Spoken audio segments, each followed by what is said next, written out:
partisipasi Kabupaten Bekasi di 2016 itu kan ya relatif rendah, 62% kalau nggak salah gitu. Karena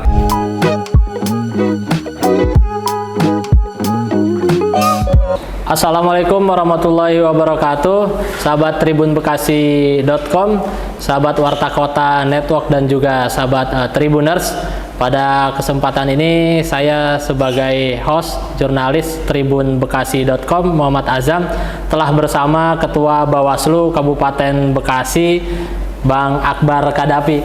Bang, gimana kabar ini? Sehat, Bang? baik, alhamdulillah. Ini kita alhamdulillah dikasih kesempatan waktu di tengah-tengah kesibukan beliau nih yang mungkin sudah mulai masuk tahapan pemilu tahapan Pilkada 2024 yang nanti kita akan berbincang seperti apa sih tahapan Pilkada 2024 di Bawaslu Kabupaten Bekasi sudah sejauh mana, yang juga memang pada momentum pemilihan bupati atau wakil bupati Kabupaten Bekasi pada 27 November ini menjadi momen penting bagi masyarakat Kabupaten Bekasi. Tak hanya KPU mungkin yang sibuk, juga Bawaslu juga telah mulai sibuk nih, termasuk juga upaya-upaya nanti dalam pengawasannya pada pelaksanaan Pilkada 2024 nih, Bang. Nih, siap.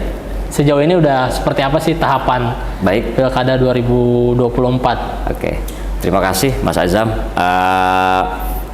Pada Pilkada serentak atau pemilihan serentak 2024 ini, Bawaslu Kabupaten Bekasi sudah melaksanakan tahapan persiapan ya. Tahapan persiapan itu hari ini Bawaslu dalam proses perekrutan pengawas ad hoc di tingkat kecamatan. Jadi termasuk juga KPU hari ini juga melaksanakan tahapan persiapan dengan adanya pembentukan PPK dan PPS. Jadi baru dimulai di tahapan persiapan ini. Per tanggal berapa tuh sampai berapa? Kalau untuk Bawaslu rekrutmen ini sudah masuk pada tahapan CAT pada hari ini. Tes tulis. Jadi kita dari 69 pengawas ad hoc di 23 kecamatan, ada dua metode rekrutmen sesuai dengan Juknis Bawaslu Republik Indonesia. Jadi pertama adalah metode evaluasi untuk pengawas kecamatan yang di pemilu 2024 kemarin. Nah, terus yang kedua metode penerimaan pengawas baru untuk kecamatan. Nah, untuk metode awal evaluasi itu sudah kita lakukan dan kita sudah menetapkan 42 pengawas yang masih memenuhi syarat untuk mengikuti pengawas pemilihan di 2024. Dari berapa tuh berarti? Dari 69. Dari 69 itu ya. Gitu. Nah, sisanya 27 akan kita rekrut pendaftar baru. Seperti itu. Udah berapa ada peserta atau calon? Kemarin terakhir untuk peserta yang mendaftar itu ada 127 orang. Yang kita ambil nanti hanya 27. Proses sudah di CAT. Di CAT ya. Nanti untuk ini. Tahap berikutnya minggu depan mereka akan melaksanakan wawancara. Baru kemudian nanti ditetapkan dan akan dilantik di tanggal 23 dan 24. Itu pengawas kecamatan. Untuk selanjutnya kecamatan. Nanti pengawas desa nanti ya? Akan direkrut di bulan Juli. Sama metodenya atau seperti apa? Kalau pengawas desa itu nanti mereka hanya seleksi administrasi dan wawancara saja. Jadi tidak ada CAT. Itu bagi yang sebelumnya pemilu atau semua? Kami masih menunggu Juknis dari Bawaslu RI. Apakah kemudian nanti ada dua metode seperti halnya Panwascam atau memang mereka direkrut ulang semuanya. Seperti itu. Ini Ketua, dalam proses rekrutmen ini ada catatan atau mungkin seperti apa, misalnya evaluasi besar-besaran nggak sih terkait para Panwascam pada pemilu 2024, dan apa saja sih pertimbangannya itu yang tadi itu kan dari yang 69 ya jadi 46 itu apa sih yang jadi bahan pertimbangan mereka tidak 42 42 ya? Jadi evaluasi itu bagian dari metode rekrutmen. Memang sesuai dengan Juknis ada beberapa indikator yang memang menjadi dasar evaluasi. Salah satunya selain mereka juga harus memenuhi syarat administrasinya. Mereka mendaftar lagi, gitu kan. Ada juga berkaitan soal kerja-kerja pengawasan ketika pemilu 2024 kemarin. Jadi memang lebih banyak faktor kinerja yang memang kita evaluasi, begitu. Ada hal yang krusial yang bikin itu ya, apa sih poinnya itu? Sebenarnya tidak banyak ya hal-hal krusial. Ini soal kerja-kerja personal sebagai koordinator divisi dia di kecamatan dan kerja-kerja kolektif sebagai ketua atau anggota Panwascam, seperti itu. Artinya lebih diperketat ya, termasuk nanti PPS mungkin PKD. Panwas desa ya, PKD ya. Ketua, ini Pilkada 2024 ini kan apa sih yang perlu diwaspadai, atau enggak mungkin poinnya ini pengawasan ini apakah sama atau ada yang berbeda dengan pemilu 2024 untuk Pilkada ini, yang ini harus menjadi hal yang penting untuk diawasi lah katanya. Siap. Kalau pemilu dan pilkada ini kan rezim yang berbeda undang-undangnya ya. Kalau undang-undang pemilu adalah undang-undang 7 2017, sementara undang-undang pilkada di undang-undang yang baru itu kan undang-undang 6 2020. Gitu. Jadi memang secara sisi pengawasan kurang lebihnya sebenarnya sama. Jadi memang tanggung jawab kita dari mulai tahapan persiapan sampai dengan nanti penetapan calon terpilih, gitu kan. Seluruhnya kita awasi, termasuk rekrutmen di pengawas ad hoc di KPU, PPK dan PPS juga kita awasi. Nah, hal-hal krusial yang memang mesti harus menjadi fokus pengawasan kami, karena ini pilkada ya, biasanya isu-isu yang sangat rentan itu berkaitan soal netralitas aparatur sipil negara. Gitu. Aparatur sipil negara ini bagian yang tidak terpisahkan kadang isu yang menarik pada saat pilkada di tiap-tiap daerah. Karena mereka masih tetap punya hak pilih, cuma sebagai ASN gitu. Tidak boleh menjadi tim sukses kan gitu. Tapi mereka tetap memiliki hak pilih kan itu. Nah, ini kan banyak faktor lah ketika ASN itu atau oknum ASN yang tidak netral seperti itu. Memang pengalaman 2016 juga ada beberapa laporan yang masuk berkaitan soal netralitas ASN. Sampai berapa laporan tuh dari kalau total keseluruhan itu pemilihan sebelumnya lah itu ya? Iya, di 2016 kurang lebih 21 laporan pelanggaran ya. Nah, kalau untuk netralitas itu kalau nggak salah, seingat saya, karena memang saya mengalami di 2016 itu ada 4 laporan berkaitan soal netralitas. Salah satunya yang ramai waktu itu netralitas para camat yang berangkat kelompok.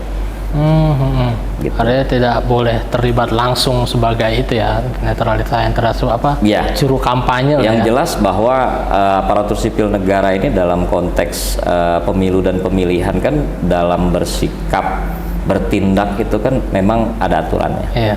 Bahkan surat Mendagri pun menyatakan untuk nge-like aja kan media sosial mereka nggak boleh. Gitu.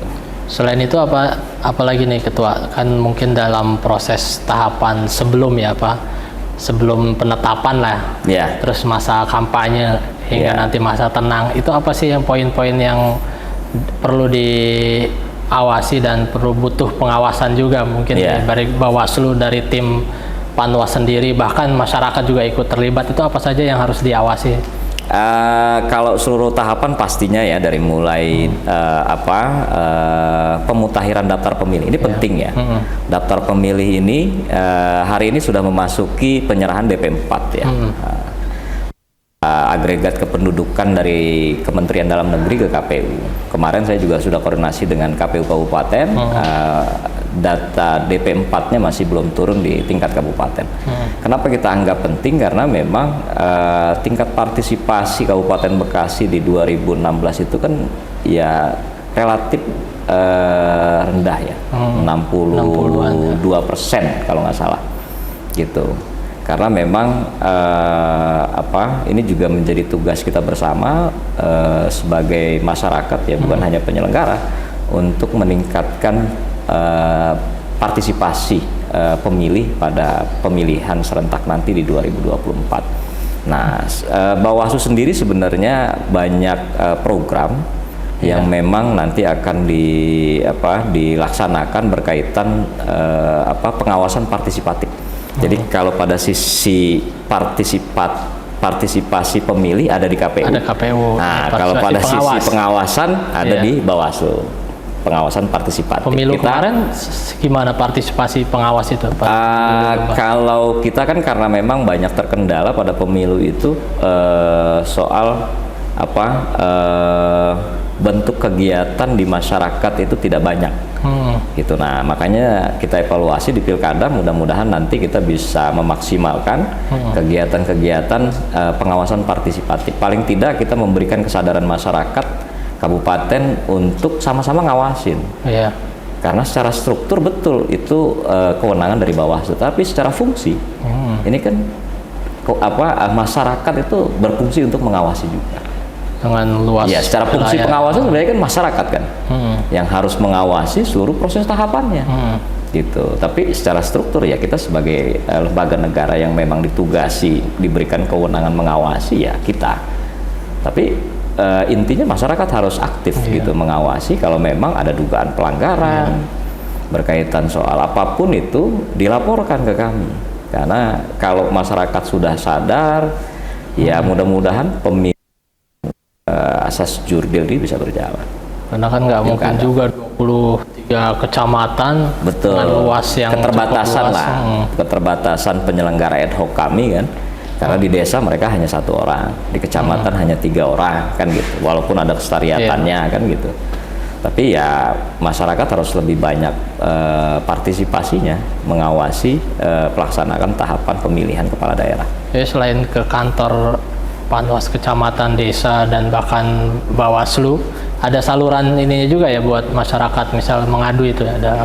Ya, kalau kita memang ada hotline ya, berkaitan soal laporan. Selain mereka juga bisa langsung datang ke kantor-kantor pengawas pemilu di tingkat kecamatan atau ke kantor Bawaslu. Mereka juga dapat memberikan namanya informasi awal melalui hotline, email resmi Bawaslu, kan begitu. Jadi nanti akan kita tindak lanjut apa yang disampaikan informasi dari teman-teman masyarakat. Ketua, tadi selain netralitas ASN itu kayak money politik atau SARA atau black campaign itu seperti apa? Apakah masih kuat nih atau kental nih yang dilakukan gitu kan di Kabupaten Bekasi? Ya, kalau money politik ya dalam setiap pemilihan ada lah ya. Kita tidak memungkiri hal itu. Di pemilu 2024 kemarin ada 4 laporan berkaitan soal dugaan money politik, tapi memang tidak terpenuhi syarat formil materialnya. Jadi kita tidak menindaklanjuti. Gitu. Nah, di pilkada memang sangat rentan sekali. Karena kalau pilkada kan calonnya sedikit ya. Yeah. Tidak seperti halnya pemilu. Pemilu kan legislatifnya ada 4 kotak, 1 kotaknya pemilihan presiden. Nah, kalau pilkada ini karena memang calonnya sedikit, ya bisa saja terjadi money politik yang cukup masif gitu kan.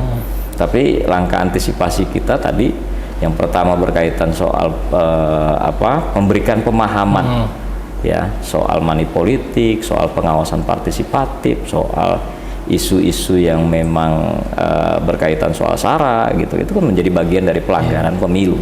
Kalau kemudian itu dilakukan oleh tim kampanye, pasangan calon, ya kan, seperti itu. Nah, paling tidak hari ini di tahapan persiapan ini kita lakukan langkah-langkah pencegahan, gitu, dengan sosialisasi, memberikan edukasi, regulasi dan lain sebagainya kepada masyarakat dan teman-teman partai politik, minimal itu. Tadi sempat disinggung juga ini pertanyaan berikutnya, memang upaya apa sih untuk meningkatkan partisipasi pengawasan oleh masyarakat itu pada Pilkada 2024 itu upaya apa selain sosialisasi? Lebih spesifiknya upayanya seperti apa gitu kan? Oke.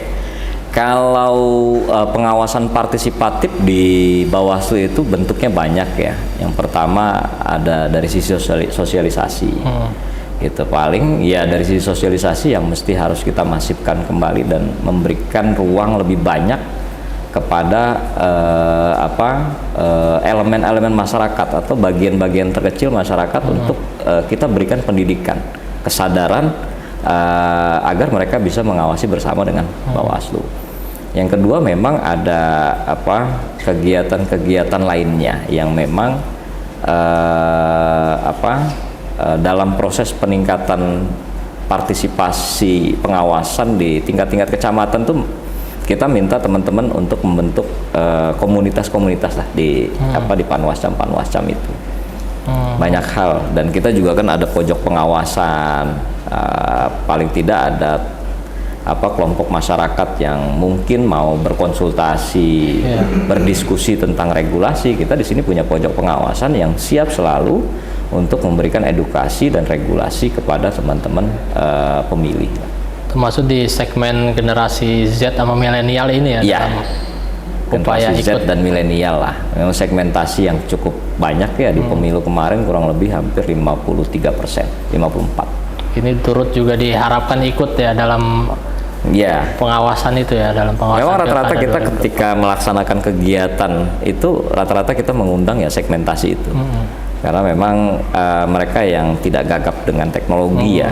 Jadi cepat menyerap informasi-informasi berkaitan tentang pemilu ya di 2024 kemarin. Itu yang jadi upaya juga yang digencarkan ya, turun langsung ke Gen Z dan milenial. Ketua, ini sebagai closing statement Ketua, apa harapan untuk Pilkada 2024 ini dan juga ada pesan apa yang ingin disampaikan kepada masyarakat Kabupaten Bekasi untuk Pilkada 2024? Silakan Ketua.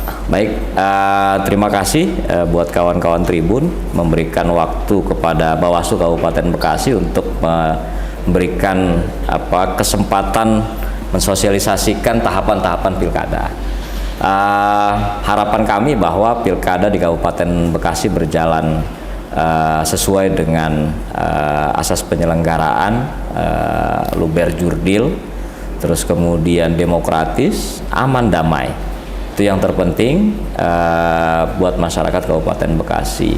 Ya, kami berharap kepada masyarakat juga ikut berpartisipasi dalam pengawasan, karena secara struktur betul Bawaslu sebagai penanggung jawab pengawasan, tapi kan secara fungsional adalah tanggung jawab kita bersama sebagai bagian dari masyarakat Kabupaten Bekasi. Jadi jangan lupa nanti di tanggal 27 November berbondong-bondong masyarakat Kabupaten Bekasi untuk memilih pemimpin masa depannya. Termasuk ikut juga dalam pengawasan di termasuk TPS ikut itu dalam juga pengawasan partisipatif, ngawasin seluruh tahapannya. Siap, dan jangan lupa itu tadi pas pemutahiran data itu ya, jangan sampai terlewatkan. Jadi nanti pada proses pemutahiran data pemilih, daftar pemilih, teman-teman masyarakat Kabupaten Bekasi harus terdaftar sebagai pemilih. Siap. Itu. Terima kasih. Nih waktunya nih Ketua Mas Azam. Bawaslu Kabupaten Bekasi Bang Akbar Kadapi ini Bang. Ini sahabat tribunbekasi.com, juga sahabat Warta Kota Network dan Tribuners. Itu tadi wawancara ngobrol-ngobrol santai kita lah untuk mengetahui tahapan-tahapan yang telah dilakukan atau mungkin masih berlangsung dilakukan oleh Bawaslu Kabupaten Bekasi.